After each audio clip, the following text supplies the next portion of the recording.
இந்துத்துவானா என்னங்க? அது ஒரு பொலிட்டிக்கல் கான்செப்ட். அயோத்தி ராமர் கோயிலுக்கு ஆதரவு கொடுத்தாங்கங்கிறதுக்காக இந்துத்துவவாதி கிடையாது. அப்பனா அயோத்தி ராமர் கோயிலுக்கு கூப்பிட போற எல்லாரும் இந்துத்துவவாதின்னு சொல்லணும். தாய மதமாற்ற தடை சட்டம் கொண்டு வந்தாங்க. 2004 அது அவுட். 40க்கு 40 தோத்து போச்சு. 2014 மோடி அவர்களே போய் கேட்கும் போது அவங்க அதுக்கு சம்மதிக்கல. சோ ஜெயலலிதா ஆழ்ந்த மதப்பற்றாளர். ஆனால் ஹிந்து நேஷனலிசம்ங்கிற அந்த பொலிட்டிக்கல் தியரிக்கு அவங்க எந்த காலகட்டத்திலையும் உறுதுணையா இருந்ததே கிடையாது. இங்க கொண்டு வந்து மீண்டும் இப்ப பேசுறதுக்கான தேவை எங்கங்க சார் வருது? இன்னும் சொல்ல போனா அண்ணாமலை சொல்ற தனித்து போட்டி, தனித்து நிற்போம், தன்மானம் காப்போம், டெபாசிட் இழப்போம் கதை இருக்கு பாத்தீங்களா? அது வந்து பிஜேபியில இருக்கிற பல கேண்டிடேட்டுக்கு பிடிக்கல. வானதி சீனிவாசன் தனியா நின்று ஜெயிச்சிருவாங்களா? அப்ப அவ்வளவு தூரம் ஜெயலலிதாவோட சிறப்புகள்லாம் நீங்க சிலாகிச்சீங்கன்னா முதலே வந்து ஜெயலலிதாவை பாராட்டி பேசி அதிமுக கூட்டணியை தக்க வச்சிருக்க வேண்டியதானே? ரியலான பிகர்ஸ் நிதர்சனம் உரைக்கும் போது எடுக்கிற வியூகம் வேற. அந்த வியூகத்தோட முதல் முனை என்னன்னா ஜெயலலிதா வாழ்கன்னு சொல்றேன். மீண்டும் அதிமுக பாஜக நிரந்தர நண்பர் ஆவாங்க வாய்ப்பு இருக்கா சார்? அண்ணாமலையை ரிமூவ் பண்ணிட்டு தாங்க அதிமுக கூட்டணிக்குள்ள போக முடியும் பிஜேபி. இரட்டை இலக்கத்துல வந்து பாஜக வளர்ந்துரும், வாக்கு வாங்கும் அப்படின்றதுல ரொம்ப கான்பிடண்டா இருக்காங்க. ஜெயிச்சவன் சொன்னா சீட்டு கணக்கு, தோத்தவன் சொன்னா சதவீத கணக்கு. வெற்றிகரமான தோல்வின்ற மாதிரி. இப்ப திடீர்னு சீமான் வந்து பாஜகவை விட எங்க நாம் தமிழர் குறைவான வாக்கு வாங்கினா கட்சியை கலைச்சிடுறேன் அப்படின்னு பேசுறாரு. 3வது இடத்தை பிடிப்பதற்கான போட்டி பாமகவுக்கும் உண்டு. ஏன்னா அதர்வைஸ் அவங்களுக்கு பேரம் போயிருமே. அப்போ பிஜேபி தனிப்பட்ட முறையில எவ்வளவு ஓட்டு வாங்கும் அப்படிங்கறத நான் அண்ணாமலை பேச்சுல இருந்து இன்ஃபர் பண்ணிக்கிறேன். அவங்க எவ்வளவு வாங்கியிருக்காங்கன்னா பிஜேபி போட்டி போடுற தொகுதியில இருந்தாலும் நீங்க ஆவரேஜ் எடுக்க முடியும். கண்டஸ்டட் ஓட் ஷேர் தான் கணக்கு. பிஜேபி கூட்டணி கட்சி நம்ம கணக்குல எடுக்க முடியாது இல்லையா?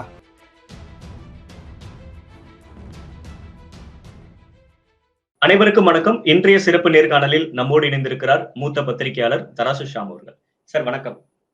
வணக்கம் பிரதீப். சார், நேத்து தமிழக பாஜக தலைவர் அண்ணாமலை பிரஸ் அட்ரஸ் பண்ணாரு. அதுல நிறைய விஷயங்கள் குறிப்பிட்டு பேசியிருக்காரு. ரொம்ப கான்பிடண்டா இருக்காங்க சார். இரட்டை இலக்கத்துல வந்து பாஜக வளர்ந்துரும், வாக்கு வாங்கும் அப்படின்றதுல ரொம்ப கான்பிடண்டா இருக்காங்க.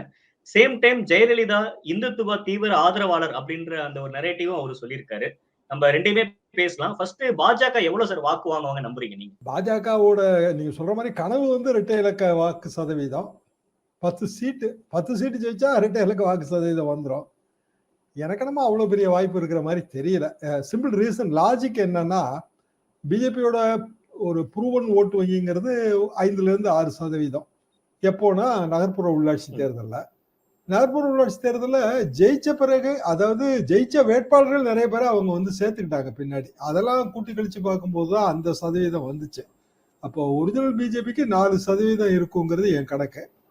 அண்ணாமலை வருகைக்கு பிறகு வளர்ந்துருக்கிறது. அதுல எனக்கு மாறுபட்ட கருத்தெல்லாம் எதுவும் கிடையாது. அப்போ பிஜேபி ஒரு 20% வாக்கு வாங்குற தொகுதிகள் என்ன அப்படின்னு நம்ம பார்க்கணும். இதான் லாஜிக். அப்போ தமிழ்நாட்டில் அவங்க வந்து ஒரு 30 தொகுதியில் நிற்கிறாங்கன்னா, எல்லாமே நான் குத்து மதிப்பாக தான் சொல்றேன். அதுல 20% வாக்கு வாங்கக்கூடிய தொகுதிங்கிறது கூட்டணி கட்சி, அதாவது டிடிவி தினகரன், ஓபிஎஸ் 20 வருமானு தெரியல. சரி, உங்க ஆசையை கெடுக்க வேண்டாம். ஓபிஎஸ், அப்புறம் வந்து வேலூர் ஏசி சண்முகம், அன்புமணி ராமதாஸ். இந்த ஒரு 4 தொகுதியிலையும் திருநெல்வேலியில பிஜேபி வேட்பாளர் நயினார் நாகேந்திரன், அவர் பிஜேபி தான். அந்த தொகுதியும் சேர்த்தால் 5 தொகுதிகளில் அவங்க 20-25% ஓட்டு வாங்க முடியும். அப்போ அது தமிழ்நாடு ஆவரேஜா பிரதிபலிக்கணும். அதாவது அண்ணாமலை அவர்கள் சொல்ற இரட்டை இலக்கம் அப்படின்னா தமிழ்நாட்டில் இருக்கிற 40 தொகுதிகள்லையும் அவங்களுக்கு ஆவரேஜ் வந்து குறைந்தபட்சம் ஒரு 15ஆவது வந்தா தான் அந்த 10 இல்லைன்னா இரட்டை இலக்கம்ங்கிறது சாத்தியம் இல்லையா? லாஜிக்கலா நம்ம இப்படிதான் கன்க்ளூட் பண்ண முடியும். இப்ப 4 தொகுதி வந்து கண்டிப்பாக இரட்டை இலக்க சாத்தியம். அதாவது 20க்கு மேல 25% கூட வச்சுக்கலாம். மீதி இருக்கிற தொகுதிகள், திருவண்ணாமலையோ பிற தொகுதிகள், மற்ற வேட்பாளர்கள், நட்சத்திர வேட்பாளர்கள் இல்லாத பகுதியில பிஜேபியோட ஒரிஜினல் வாக்கை விட ஒரு 2% கூட இருக்கலாம். அதாவது 6 இருக்கலாம். அப்போ வந்து 34 தொகுதியில 5-6% இல்ல 7% வைங்க. 7%, 4 இல்லைன்னா 5 தொகுதியில 25%. அப்படின்னா அந்த ஆவரேஜ் 10 கொஞ்சம் உதைக்குது, அந்த கணக்கு உதைக்குது. அதாவது இரட்டை இலக்கங்கிற கணக்கு உதைக்குது. 10 கிராஸ் பண்ணலாம் அப்படின்னா இரட்டை இலக்கம் நம்ம எடுத்துக்கலாம். டபுள் டிஜிட் அப்படின்னா 10 கிராஸ் பண்ணணும். இதை தாண்டி பெரிய வாய்ப்பு இருப்பதாக எனக்கு தெரியல. 10 தொகுதியில வெற்றி என்பதெல்லாம் நிச்சயமாக சாத்தியம் இல்லை. இப்போ கோயம்புத்தூர்ல வந்து அண்ணாமலை எவ்வளவு வாங்குவாருங்கிறத வச்சு அவரோட தமிழ்நாடு ஆவரேஜ் கூடும். அப்போ கோயம்புத்தூர்ல அவர் வந்து 35% வாக்கு வாங்கணும். அப்படி வாங்கினா தமிழ்நாடு ஆவரேஜை வந்து கூட்ட முடியும். தமிழ்நாடு பிஜேபி ஆவரேஜை வந்து கூட்ட முடியும். 35% வாங்குறதுக்கான வாய்ப்பு இருக்கிற மாதிரி தெரியல. அங்கிருந்து கிடைக்கிற இன்புட்டை பார்க்கும்போது அப்படி தெரியல. 2 விஷயம் சொல்லலாம் சேஃபா. பிஜேபி வந்து 10% அதற்கு மேல், அதாவது 11% அப்படின்னா இரட்டை இலக்கம். இந்த மாதிரி கணக்கு அப்படின்னா அண்ணாமலை கணக்கு சரிதான். 10 தொகுதியில வெற்றி, அது அண்ணாமலை கணக்கு தவறு.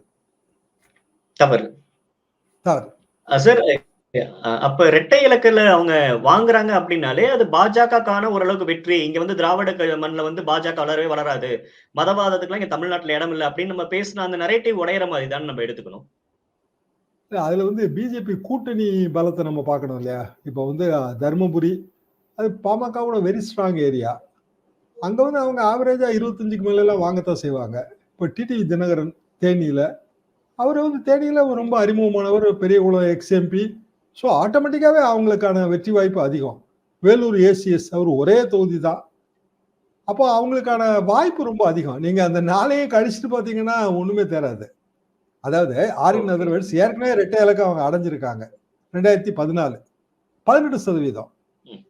18% எப்படி வந்துச்சு அப்படின்னா பொன்னார் நாகர்கோயில். இப்ப இதுல வந்து பிஜேபி வேட்பாளர் பட்டியல நம்ம பொன்னாரையும் சேர்த்துக்கணும்.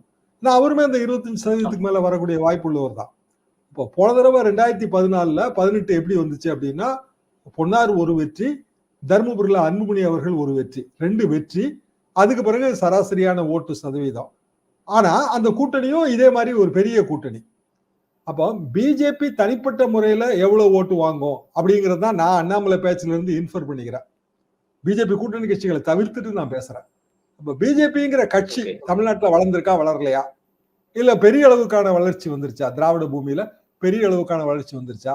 இல்ல அதிமுக வந்து புறந்தள்ளிருச்சா? இதுதான் நம்மளோட கேள்வி. அனலிட்டிக்கலா நம்ம இப்படித்தானே பார்க்க முடியும். அப்ப பிஜேபிங்கிற தனிப்பெரும் கட்சி அல்லனா தனிப்பட்ட கட்சி, ஒரு நேஷனல் பார்ட்டி, பிரதமர் வந்து மோடி, அவங்க எவ்வளவு வாங்கியிருக்காங்கன்னா பிஜேபி போட்டி போடுற தொகுதியில இருந்தாலும் நீங்க ஆவரேஜ் எடுக்க முடியும். கண்டஸ்டட் ஓட் ஷேர் தானே கணக்கு. பிஜேபி கூட்டணி கட்சி நம்ம கணக்குல எடுக்க முடியாது இல்லையா? அப்ப பிஜேபி வேட்பாளர்கள் இப்ப நீங்க திருநெல்வேலி சேர்த்துக்குங்க, நார்வேல் சேர்த்துக்குங்க, அது நான் தவறுன்னு சொல்ல. சரி, வேலூர் கூட பிஜேபி வேட்பாளர் நம்ம எடுத்துக்கலாம், ஏன்னா தாமரையில் நிக்கிறாரு. பாரிவேந்தர் பெரம்பலூர் அவரையுமே நம்ம பிஜேபி வேட்பாளர்னு எடுத்துக்கலாம், தாமரையில் நிக்கிறாரு. அப்போ தாமரை சின்னம் பெறுகிற வாக்குகள் அப்படின்னு நம்ம கம்பேர் பண்ணா அது கொஞ்சம் பொருத்தமா இருக்குங்கிறது என்னோட கணக்கு. அது பிஜேபி வளர்ந்திருக்கா, வளரலையா, தாமரை சின்னம் வந்து கிராம அளவுக்கு போய் சேர்ந்துருச்சா, அவங்களோட வந்து பூத் கமிட்டி எந்த அளவுக்கு ஒர்க் பண்ணிருக்கு. ஏன்னா பூத்தை வச்சுதான் நீங்க டோட்டலாவே பூத் லெவல் கமிட்டி பிஎல்சியை வச்சுதான் ஓட்டே. அப்ப பிஎல்சி எந்த அளவுக்கு ஒர்க் பண்ணிருக்கு இப்படி பார்த்தா தான் 2024 என்ன வளர்ச்சி, இந்த வளர்ச்சி 2026 பிரதிபலிக்குமா பிரதிபலிக்காதா, இதை நம்ம எடுத்துக்க முடியும். காரணம் என்னன்னா அதிமுக கூட்டணியே 2026 அண்ணாமலை விரும்பலங்கிற சந்தேகம் எனக்கு இருக்கு. சரி, இப்ப அண்ணாமலையோட அந்த பாத யாத்திரை ஆகட்டும், இல்ல அதிமுகல இருந்து விலகி வந்தது, திமுக அரசியலை தீவிரமா எதிர்க்கிறது, இது எல்லாமே வந்து பாஜக கை கொடுக்காது அப்படின்னு நம்ம ஒரு புள்ளியில வந்துட முடியுமா?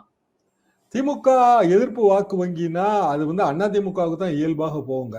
காரணம் என்னன்னா அவங்க அந்த பூத் லெவல் கமிட்டி, அப்புறம் வந்து எம்ஜிஆர் ஜெயலலிதா வகை, இந்த இதுல வந்து அவங்க கிட்ட அந்த கேண்டிடேட்டோட அறிமுகம். இப்ப வேலுமணி, தங்கமணி, இப்படி எத்தனை கேண்டிடேட் வேணாலும் நீங்க சொல்லலாம், செல்லூர் ராஜு, இப்படி. நான் வெறும் இதுக்கு மட்டும் வச்சு பேசலைங்க, எம்பி தேர்தலுக்கு மட்டும் வச்சு பேசல. நாளைக்கு வரவிருக்கிற எம்எல்ஏ தேர்தல் தானே இதுல முக்கியம். அப்படிங்கும்போது 2026 தான் மனசுல வச்சுக்கிட்டு இப்ப எல்லாருமே காய் நகர்த்துவாங்க. அண்ணாமலை பேசுறதும் 2026 மனசுல வச்சுக்கிட்டு தான். அப்ப 2026 அப்படின்னா அதிமுகல எவ்வளவு நோன் கேண்டிடேட் இருக்காங்க, அவங்க ஏற்கனவே எக்ஸ்எம்எல்ஏஸ் எவ்வளவு பேரு, பிஜேபியில எவ்வளவு நோன் கேண்டிடேட் இருக்காங்க, எக்ஸ்எம்எல்ஏஸ் எவ்வளவு பேரு, பிஜேபி எக்ஸ்எம்எல்ஏஸ் 4 பேரு, அவங்க நோன் கேண்டிடேட். மிச்சவங்க எல்லாம் இனிமேல் தான் தொகுதிக்குள்ள வருவாங்க. அப்போ இயல்பாக தாமரைக்கான ஓட்டு வங்கி எவ்வளவு அப்படிங்கறத 2024 ஓரளவுக்கு நமக்கு சொல்லிடும். இந்த தாமரைக்கான ஓட்டு வங்கியில அண்ணாமலை, பொன்னார் மற்றும் நயினார் நாகேந்திரன், ஏசிஎஸ் 4 பேரையும் நம்ம சேர்த்துக்கலாம். ஏன்னா தாமரை, பெரம்பலூர், பாரிவேந்தர் நாளைக்கு வேற தொகுதி மாறுவாரா, வேற கூட்டணி மாறுவாரான்னு நமக்கு தெரியாது. இப்போதைக்கு அவர் எம்பி கேண்டிடேட் தான், எம்எல்ஏ கேண்டிடேட்னு அங்க கிடையாது. அவங்க கட்சியில எம்எல்ஏ கேண்டிடேட் போட்டாங்கன்னா அவங்க வந்து புது அறிமுகமா தான் இருப்பாங்க இல்லையா? இப்ப ஏசிஎஸ் அவருக்கு ஒரு 4 எம்எல்ஏ சீட் நாளைக்கு கொடுக்கறதா வச்சா ஏசிஎஸ் எம்எல்ஏக்கு நிக்க மாட்டாரு. அவர் கட்சியில இருந்து யாராவது வேற வழி கிடையாது அவங்களுக்கு. புது முகத்தை தான் நிறுத்த முடியும். இப்ப டிடிவி நாளைக்கு அவருக்கு 4 எம்எல்ஏ சீட் கொடுத்தா அவரும் புது முகத்தை தான் நிறுத்த முடியும். அப்படியான ஒரு சூழ்நிலையில் தாமரையோட ஓட்டு வங்கி அடிப்படை ஓட்டு வங்கியை வச்சுதான் நம்ம 2026 கால்குலேட் பண்ணோம். 26ல இந்த கூட்டணி தொடருமான்னு ஒரு கேள்வி இருக்குல்ல சார், அது உறுதியா இருப்பாங்களா? தொடர்வதற்கான வாய்ப்பு இருக்கு. காரணம் பாமகவோட நிலைப்பாடு கூட்டணி ஆட்சி, பாமகவுக்கு ஆட்சியில பங்கு. இந்த நிபந்தனைகளுக்கு அதிமுக திமுக 2 கட்சியுமே தயாரா இருக்கவே இருக்காது. காங்கிரஸ் கட்சியே ஆட்சியில பங்குன்னு கேட்டா திமுக வந்து அவங்கள அனுப்பிடுவாங்க, வாய்ப்பே கிடையாது. அப்ப ஆட்சியில பங்கு கேட்காத தேசிய கட்சி இதுதான் திராவிட கட்சிகளோட கூட்டணி பார்ட்னர். கூட்டணி பார்ட்னர்களுக்கோட இலக்கணம் என்னன்னா ஆட்சியில பங்கு கேட்கக்கூடாது. அப்போ பிஜேபி மட்டும்தான் ஆட்சியில பங்கு கொடுக்க தயாரா இருக்கும். ஏன்னா அவங்க இது வரைக்கும் ஆட்சிக்கு வரல. அப்போ அந்த பரிணாமத்துக்கு அவங்க தயார். அப்படின்னா பாமக அங்கதான், அது பாமகவுக்கு தான் அது சூட் ஆகும். தன்னோட சேஃப் ஜோன்லயே இருக்க பார்ப்பாங்க. நிச்சயமா சார். எலெக்ஷன் முன்னாடி வரைக்கும் 2வது இடம் நாங்க தான் அப்படின்னு பாஜக சொல்லிட்டு இருந்தாங்க. இப்ப திடீர்னு சீமான் வந்து பாஜகவை விட எங்க நாம் தமிழர் குறைவான வாக்கு வாங்கினா கட்சியை கலைச்சிடுறேன் அப்படின்னு பேசுறாரு. நேற்று அண்ணாமலை அதுக்கு பதிலும் சொல்றாரு. அப்படின்னா நீங்க தயாரா கட்சியை கலைக்க தயாரா இருங்க அப்படின்னு இவரு ஒரு பக்கம் சொல்றாங்க. ஏன் சார் போட்டி மாறுதா? நாம் தமிழர் விசஸ் பாஜக அப்படின்ற இந்த ஒரு மோதலை எப்படி பாக்குறீங்க நீங்க? அது அப்படி நம்ம பார்க்க முடியாதுன்னு நினைக்கிறாங்க. அரசியல்ல வந்து சில நேரங்களில் சில சவால்கள் எதிர் சவால்கள் வரும். அதை ஒரு பெரிய பாயிண்டா எடுக்க முடியாது. 2வது சீமானவர்கள் அவரோட ப்ரூவன் ஓட்டு வங்கிங்கிறது 6-8%. அவரும் அந்த இரட்டை இலக்கத்துக்கு தான் முயற்சி பண்ணுவாரு. இரட்டை இலக்கத்துக்கு முயற்சி பண்ற கட்சிகள் அநேகமா எல்லா கட்சியும் தானே, எல்லா கட்சியும் இரட்டை இலக்கத்தை தானே வாங்க முடியும். திமுக எவ்வளவு வாங்கிறோம்? அது என்ன 100% வாங்க முடியும்? எல்லாருமே இரட்டை இலக்கம் தான். இரட்டை இலக்கத்துல முதல் யாரு 2வது யாரு அப்படிதான் நம்ம பார்க்கணும். அப்போ முதல் திமுகனா 2வது அதிமுக தான் வர முடியும். பிஜேபிக்கு அந்த வாய்ப்பு இல்லை. அப்போ 3வது இடத்தை பிடிக்கிறதுக்கான ஒரு போட்டி என்டிகேக்கும் பிஜேபிக்கும். ஏன்னா 3வது இடம் முக்கியமான இடம். 3வது இடத்தை பிடிப்பதற்கான போட்டி பாமகவுக்கும் உண்டு. ஏன்னா அதர்வைஸ் அவங்களுக்கு பேரம் போயிருமே. பாமக 10 தொகுதியில் நிக்குதுங்க, 10 எம்பி தொகுதியில. 10 எம்பி தொகுதிங்கிறது அது சாதாரண விஷயம் இல்லை, பெரிய நம்பர். இந்த 10 எம்பி தொகுதியில எவ்வளவு ஓட்டு வாங்குறாங்க, கண்டஸ்டட் ஓட் ஷேர் எவ்வளவு, இதை வச்சுதான் பாமகவோட அரசியல் அந்தஸ்து டிசைட் ஆகும். நாளைக்கு சட்டமன்றம்னு வரும்போது 60 தொகுதி 50 தொகுதி கேட்கணும். கேட்டதானே கூட்டணி ஆட்சியில பங்கு பெற முடியும். அப்ப 60க்கு மேல் 234 60க்கு மேல பாமக விட்டு கொடுக்க வேண்டியது வரும். அப்ப 60க்கு மேல விட்டு கொடுக்குற அளவுக்கு நீங்க எவ்வளவு 2024 ஓட்டு வாங்குனீங்கிற கேள்வி வரும்ல. அப்ப அவங்க இயல்பாக அதுக்கு முயற்சி பண்ணுவாங்க. வெறுமனே தர்மபுரியில வந்து அதிக ஓட்டு வாங்கி மட்டும் பிரயோஜனம் இல்லைல்ல. அப்ப இந்த 3வது இடத்திற்கான போட்டி அப்படின்றது என்டிகே விசஸ் என்டிஏ கூட்டணி அப்படிதான் இருக்க போகுதா sir? NTK versus BJP versus PMK தான் நீங்க எடுத்துக்கிடணும். ஒற்றை தொகுதியில் நிக்கிறவங்க ஏசி சண்முகம், பாரிவேந்தர், டிடிவி, இந்த ஒற்றை தொகுதியில் நிக்கிறவங்களுக்கு எம்எல்ஏ சீட்டு கேட்கும் போது அவங்களுக்கு என்ன அந்த செல்வாக்கு இருக்கோ அதுக்கு தகுந்த மாதிரி தான் கொடுப்பாங்க. ஆனா 10 தொகுதியில் நிக்கிற பாமக, அதே மாதிரி வாசனோட கட்சி, அதாவது தமாக, இவங்களும் ஒரு சீட்டுக்கு மேல நிக்கிறவங்க. அப்ப அவங்களுக்கு ஓட்டு சதவீதம் பார்ப்போம். இப்போ இதுல வந்து தமாகாவுக்கு ரோல் இருக்க மாதிரியே தெரியல. எந்த பெரிய ரோல்லாம் எதுவும் இருக்கிற மாதிரி தெரியல. வெற்றி வாய்ப்புக்கு வழியும் இல்லை. அநேகமா போட்டி போடுற எல்லா தொகுதியிலுமே அவங்களுக்கு கட்டுத்தொகை கிடைக்குமான்லாம் எனக்கு தனிப்பட்ட முறையில் சந்தேகமா இருக்கு. ஏன்னா ஸ்டார் கேண்டிடேட் யாருமே கிடையாது. இப்போ வாசன் ஸ்டார் கேண்டிடேட் அப்படின்னா கட்டுத்தொகை கிடைக்கும் சொல்லலாம். இப்போ ஓபிஎஸ் ஃபார் தட் மேட்டர் அவர் ஸ்டார் கேண்டிடேட், முன்னாள் முதல்வர். அப்போ ஓபிஎஸ் நிற்கிற ராமநாதபுரம் தொகுதியில் தேர்தல் நிலவரம் அப்படின்னு நம்ம டிவியில போடுவோம். அது வந்து ஒரு செய்தி. மற்றவங்க வந்து செய்தி ஆக மாட்டாங்க. இப்ப அண்ணாமலை நிக்கிற கோயம்புத்தூர் தொகுதி நிலவரம் செய்தி, சௌமியா நிக்கிற தர்மபுரி அது செய்தி, மற்றது செய்தி கிடையாது. அப்போ இதுல என்ன மாதிரியான ரியாக்ஷன்ஸ் நாளைக்கு வரும் 2024 தேர்தல் முடிவுகள், ஜூன் மாசம் 4ஆம் தேதி அப்படின்னா ஓட்டுப்பதிவு சதவீதத்தை அனலைஸ் பண்ணுவோம். கலைஞர் அந்த காலத்துல என்ன சொல்லுவாருன்னா, ஜெயிச்சவன் சொன்னா சீட்டு கணக்கு, தோத்தவன் சொன்னா சதவீத கணக்கு. இதான் அவர் எப்போ அடிக்கடி அவர் ரிப்பீட் பண்ற ஒரு அரசியல் மொழி வந்து இதுதான். ஏன்னா உண்மையிலேயே தோத்த பிறகு நம்ம சதவீத கணக்கு தானே போட முடியும். வெற்றிகரமான தோல்வின்ற மாதிரி. ஆமா சார், வேற வழி இல்லல்ல. நாங்க வந்து இத்தனை சதவீதம் வாங்கியிருக்கோம். சரி, ஆட்சியை இழந்துட்டோம். ஆனாலும் திமுக என்ன சொல்லுது? 1.5% தாங்க நாங்க ஆட்சியை பறி கொடுத்தோம்னு. அது 1.5 2.5 அப்ப ஆட்சி போச்சுல, 5 வருஷம் போச்சுல. இப்ப என்ன சொல்லுது அதிமுக? நாங்க என்னங்க, நான் எங்களுக்கும் திமுகவுக்கும் 3% தான் வித்தியாசம் வாங்கும். 3% என்ன, 30% என்ன? வாட்ட போட்டு சிம்மாசனம் சிம்மாசனம் கோவிந்தா. அப்புறம் நீங்க இந்த சதவீத கணக்கு சொல்லி என்ன பிரயோஜனம்? இல்ல, 3வது இடத்துக்கான போட்டியில வந்து பிஜேபியோட கூட்டணி கட்சியான பாமகவும் இருக்கு. அதை நம்ம ஞாபகத்துல வச்சுக்கணும். ஓகே சார், எலெக்ஷனுக்கு முன்னாடி வரைக்கும் மோடி அவர்களாகட்டும், அமித்ஷா அவர்களாகட்டும், அவங்க எல்லாமே வந்து ஜெயலலிதா அவர்கள போற்றி தான் பண்ணாங்க. மோடி அவர்கள் ஜெயலலிதாவோட நல்ல நெருக்கமா இருந்துச்சு அப்படின்லாம் பேசிட்டு இருந்தாங்க. ஆனா அண்ணாமலை அப்பயெல்லாம் வந்து ரொம்ப ஸ்ட்ராங்கா இருந்தாரு. அவங்க வந்து A1 குற்றவாளி, அவங்க சரியா ஆட்சி பண்ணல அப்படின்னு விமர்சனங்கள் வச்சுட்டு இருந்தவரு. இப்ப மீண்டும் வந்து ஜெயலலிதா ஒரு தீவிரமான இந்துத்துவ ஆதரவாளர் அப்படின்ற அந்த இத டூல கையில எடுக்குறாரு. அது ஏன் எலெக்ஷனுக்கு முன்னாடி பண்ணாம இப்ப பேச வேண்டிய அவசியம் என்ன? இந்துத்துவவாதின்னு ஜெயலலிதாவை சொல்றது ரொம்ப பெரிய தவறுங்க. நான் என்னோட நூல்கள் நிறைய இருக்கு. ரொம்ப நெருங்கி பழகிருக்கிறேன். அவங்க வந்து இந்துத்துவா என்கிற அந்த பாயிண்ட்ல அவங்க கிடையாது. ஆனா அவங்க தீவிர இந்து. சரி, இந்துத்துவாங்கிறது ஹிந்து நேஷனலிசம், இந்து தேசியவாதம். இந்து மதம் வந்து சுப்ரீமசி ஆஃப் ஹிந்து ரிலிஜியன். இந்த நாடுங்கிறது இந்துக்களுக்கான நாடு, இந்து ராஷ்டிரா, இதெல்லாம் தான் இந்துத்துவா. பட் நீங்க நான் எல்லாரும் தீவிர மதப்பற்றாளர்களா இருக்கலாம், தப்பு கிடையாது. பக்தியோட இருக்கலாம், அதுவும் தப்பு கிடையாது. ஜெயலலிதா அதுல வந்து மிக அதிகமான பக்தியோட இருந்திருப்பாங்க. வேற என்ன சொல்றாரு? அயோத்தி ராமர் கோயிலுக்கு அவங்க ஆதரவு கொடுத்தாங்க. ஆமா, அவங்க என்ன கேட்டாங்க? இந்தியால ராமர் கோயில் கட்டாம வேற எங்க கட்ட முடியும்னு கேட்டாங்க. அது கரெக்ட் தான். அது கரெக்ட் தானே. சரி, அயோத்தி ராமர் கோயிலுக்கு ஆதரவு கொடுத்தாங்கிறதுக்காக இந்துத்துவவாதி கிடையாது. அப்படின்னா அயோத்தி ராமர் கோயிலுக்கு கும்பிட போற எல்லாரும் இந்துத்துவவாதின்னு சொல்லணும். மீனாட்சி அம்மன் கோயிலுக்கு போற எல்லாரும் இந்துத்துவவாதின்னு சொல்லணும். இந்துத்துவானா என்னங்க? அது ஒரு பொலிட்டிக்கல் கான்செப்ட். ஆனா இந்துயிசம்ங்கிறது அது வந்து ரிலிஜியஸ் கான்செப்ட். ரெண்டு இடையில பெரிய வித்தியாசம் இருக்கு. இதெல்லாம் சவர்கரே வந்து ரொம்ப தெளிவா சொன்ன விஷயங்கள் தான். ஹிந்துத்துவாங்கிறதுக்கான ஈக்குவல் இங்கிலீஷ் வேர்டே கிடையாதுன்றார் சவர்கர். அவர் என்ன சொல்றாருன்னா, ஹிந்துனஸ் இதாங்க மேக்சிமம் இங்கிலீஷ் வேர்டு. இந்துத்துவனா என்ன? இந்துத்துவனா இந்து நேஷனலிசம். அதுக்கு வந்து ரெண்டு விஷயம் வேணும். ஹோலி லேண்ட் வேணும், ஹோலி பிளட் வேணும்னு அவர் தெளிவா சொல்றாரு. அதாவது அவன் இந்து ரத்தம், அதே மாதிரி இந்து நாடுங்கிற உணர்வு. இந்த ஹோலி லேண்டும் ஹோலி பிளட்டும் இல்லாம இந்துத்துவா கிடையாது. அதைத்தான் அவங்க RSS தலைவர்கள் எல்லாருமே அப்படித்தான் சொல்றாங்க. அகண்ட பாரதம். தமிழ்நாடு பிஜேபி பத்திரிகைக்கு பேர் என்னங்க? ஒரே நாடு.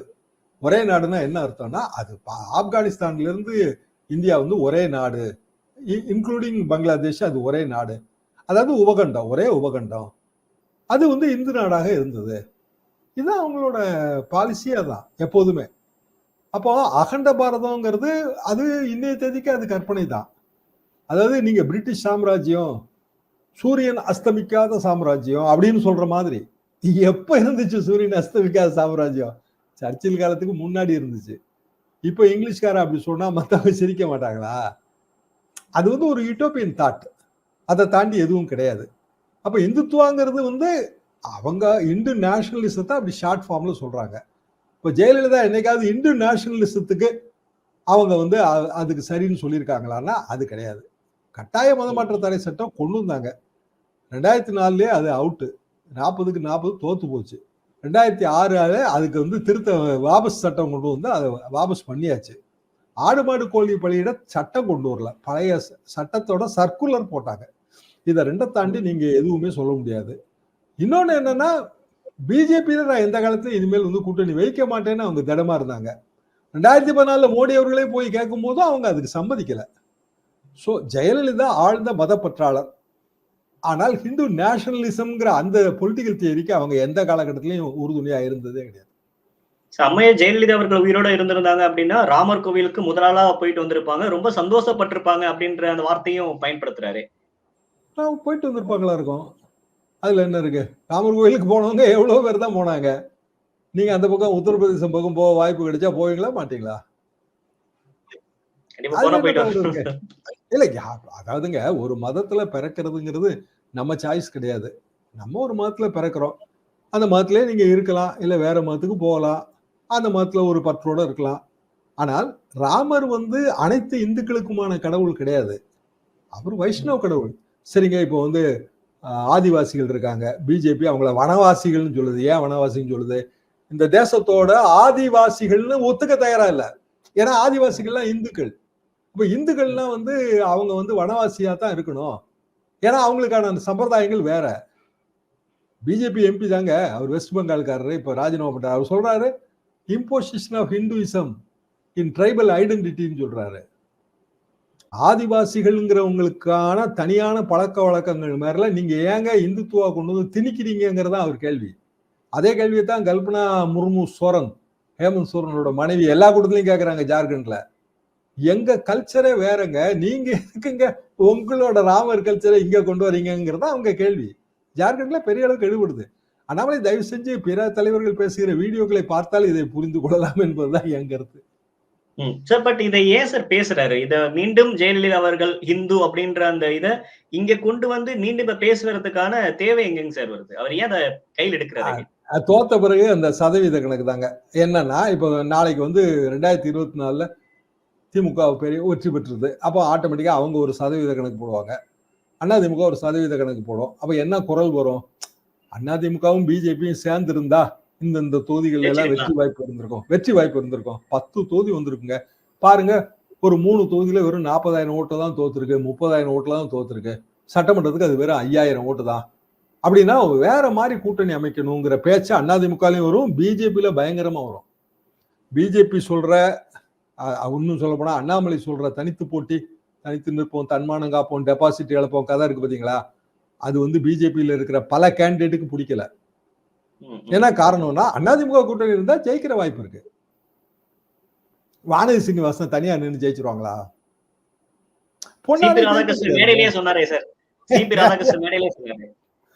அது முடியாதுங்க. கணக்கை இடிக்குது. கணக்கை இடிக்கும் போது நாளைக்கு இந்த கேள்வி வரும். சேர்ந்து இருந்தா ஜெயிச்சிருக்கலாம், அண்ணாமலை தான் தப்பு பண்ணிட்டாரு, அவர் தேவையில்லாம இந்த மாதிரியான ஒரு பிரஸ்டீஜ் பாயிண்ட் எடுத்தாரு, ஜெயலலிதாவுக்கு எதிராக வந்து பேசினாரு, அதுலதான் அவங்க கோச்சிக்கிட்டு போனாங்க. அப்படி வர்றதுக்கு இப்பவுமே இவர் வந்து சொல்லிட்டாரு, ஜெயலலிதா தீவிர இந்துத்துவவாதி, அவங்க இன்னைக்கு ராமர் கோயில் கட்டப்பட்டவர், அவங்க இருந்தா சந்தோஷப்பட்டு இருப்பாங்க. உடனே கூட பின்பாட்டு பாடுறது யாரு? முருகன், மத்திய அமைச்சர். அப்ப அவ்வளவு தூரம் ஜெயலலிதாவோட சிறப்புகள்லாம் நீங்க சிலாகிச்சீங்கன்னா முதலே வந்து ஜெயலலிதாவை பாராட்டி பேசி அதிமுக கூட்டணியை தக்க வச்சிருக்க வேண்டியதானே? ஏன் வந்து அதிமுக அவங்கள விட்டு போச்சு? ஜெயலலிதாவையும் எம்ஜிஆரையும் நீங்க அட்டாக் பண்ணிட்டீங்கன்னா எப்படி இருப்பாங்க? அப்போ ஆட்டோமேட்டிக்காவே முதல்ல அவங்க எடுத்த வியூகம் வேற. இப்போ அவங்களுக்கு ரியலான ஃபிகர்ஸ் நிதர்சனம் உரைக்கும் போது எடுக்கிற வியூகம் வேற. அந்த வியூகத்தோட முதல் முனை என்னன்னா ஜெயலலிதா வாழ்கன்னு சொல்றது. அரசியல்ல நிரந்தர எதிரியும் இல்ல, நிரந்தர நண்பரும் இல்ல. நீங்களே நிறைய விவாதத்துல பேசியிருக்கீங்க. மீண்டும் அதிமுக, பாஜக நிரந்தர நண்பர் ஆக வாய்ப்பு இருக்கா சார்? இப்ப இந்த ஒரு புள்ளி மூலமா? நிரந்தர நண்பர், நிரந்தர பகைவர் கிடையாது இல்லைங்களா? அது வந்து ஒரு மேல்நாட்டு அறிஞர் சொன்னது, அண்ணா மொழிபெயர்த்தது. அதுக்கு இன்னொரு ஸ்டெப் இருக்கு. There is no permanent interest. No permanent enemy, no permanent friend, only permanent interest.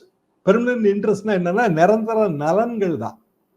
நிரந்தர நண்பர்கள், நிரந்தர பகைவர்கள் கிடையாது. நிரந்தர நலன்கள் உண்டு. நிரந்தர நலன்கிறது அரசியல் என்னவா இருக்க முடியும்? வெற்றி. அப்ப வெற்றிக்கான கணக்கு போடுறது எல்லாமே சாத்தியம்தான். அதுக்குதான் முன்கூட்டியே வந்து அண்ணாமலை இத சொல்றாரு. அப்ப நாளைக்கு கூட்டணினா இவர் இருக்க மாட்டாரு. அண்ணாமலையை ரிமூவ் பண்ணிட்டு தாங்க அதிமுக கூட்டணிக்குள்ள போக முடியும் பிஜேபியால. Okay sir. நிறைய விஷயங்கள் பகிர்ந்துக்கிட்டீங்க சார். நன்றி, வணக்கம்.